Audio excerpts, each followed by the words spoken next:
विमुद्रीकरण के बाद सरकार और आरबीआई ने एक और बड़ा कदम उठाया है। सरकार ने कहा है कि अब जनधन खातों में से एक माह में अधिकतम 10,000 रुपए ही निकाले जा सकेंगे, लेकिन इसका लाभ उनको ही मिल पाएगा जिनका खाता केवाईसी नियमों का पालन करता है। जिन खातों का केवाईसी सत्यापन नहीं हुआ है उनके लिए नकद निकासी सीमा 5,000 रुपए ही है।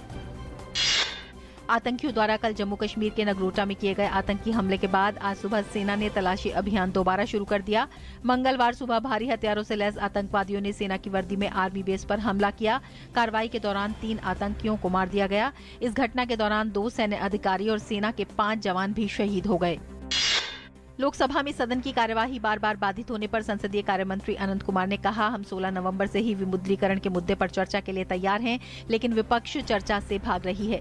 साथ ही मंत्री ने राज्यसभा का हवाला देते हुए कहा कि वहां पर चर्चा शुरू होने के बाद भी विपक्ष चर्चा करने से भाग रहा है। संसदीय कार्य मंत्री ने जोर देते हुए कहा कि हम चर्चा के लिए अभी से ही तैयार हैं।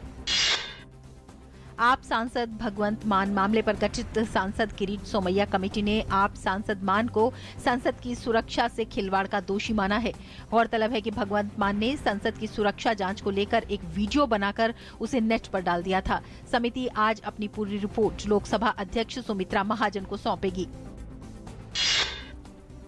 सुप्रीम कोर्ट ने सिनेमा हॉल में फिल्म शुरू होने से पहले राष्ट्रगान बजाने का आदेश दिया है। इस दौरान सिनेमा स्क्रीन पर तिरंगा का दृश्य दिखाया जाएगा। शीर्ष अदालत ने यह भी आदेश दिया है कि सिनेमा हॉल में उपस्थित सभी दर्शकों को राष्ट्रगान के दौरान इसके सम्मान में अपने स्थान पर खड़ा होना होगा।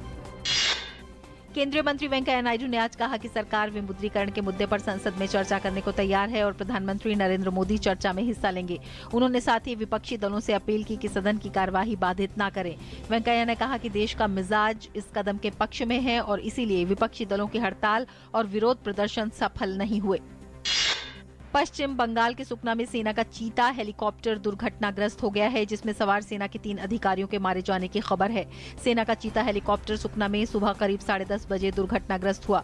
मृतकों में एक जेसीओ भी शामिल है। हेलीकॉप्टर अपनी नियमित उड़ान पर था।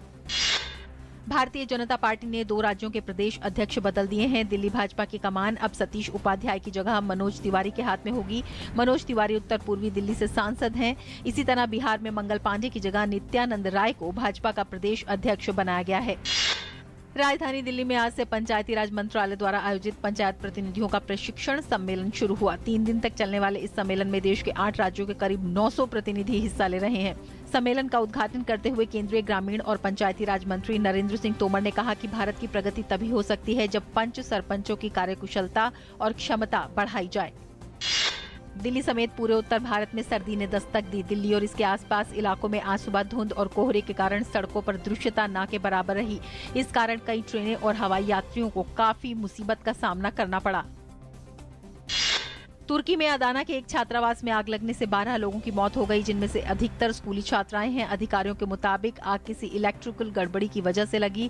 आग इमारतों में रखे लकड़ी के सामान की वजह से फैल गई और भीतर मौजूद लोगों ने अपनी जान बचाने के लिए घबराहट में खिड़कियों से कूदने की कोशिश की। क्यूबा के दिवंगत साम्यवादी नेता फिदेल कास्ट्रो को अंतिम विदाई देने से पहले लाखों क्यूबा वासियों ने हवाना में रैली निकाली। उन्होंने खचाखच भरे रिवॉल्यूशन स्क्वायर में क्रांति अमर रहे के नारे लगाए। ये वो मैदान है जहां कास्ट्रो ने कई यादगार भाषण दिए थे। भारत की ओर से गृह मंत्री राजनाथ सिंह ने दी श्रद्धांजलि। बांग्लादेश क्रिकेट बोर्ड ने राष्ट्रीय टीम के 2 खिलाड़ियों पर रिकॉर्ड जुर्माना लगाया है। मैदान के बाहर अनुशासन के गंभीर उल्लंघन के लिए तेज गेंदबाज अल अमीर हुसैन और बल्लेबाज शब्बीर रहमान दोनों पर लगभग $15,000 का जुर्माना लगाया गया है। ये बांग्लादेशी खिलाड़ी पर अनुशासनात्मक मामले में अब तक का सबसे अधिक जुर्माना है। जम्मू कश्मीर के बांदीपुरा में रहने वाले हाशिम मंसूर ने दिल्ली में आयोजित एशियन यूथ कराटे चैंपियनशिप में गोल्ड मेडल जीत देश को गौरवान्वित किया है। 6 साल के हाशिम ने मंगलवार को 25 किलोग्राम से कम वर्ग में देश का प्रतिनिधित्व करते हुए स्वर्ण पदक जीता। भारत के प्रसिद्ध रेडियो वैज्ञानिक जगदीश चंद्र बसु के 158वें जन्मदिन पर गूगल ने डूडल बनाकर उन्हें याद किया। जगदीश चंद्र बसु का जन्म पूर्वी बंगाल में ढाका जिले के फरीदपुर में हुआ था, जो अब बांग्लादेश में है। वे पहले वैज्ञानिक थे जिन्होंने रेडियो और सूक्ष्म तरंगों की प्रकाशिकी पर कार्य किया और जिन्हें अमेरिकी पेटेंट हासिल हुआ था।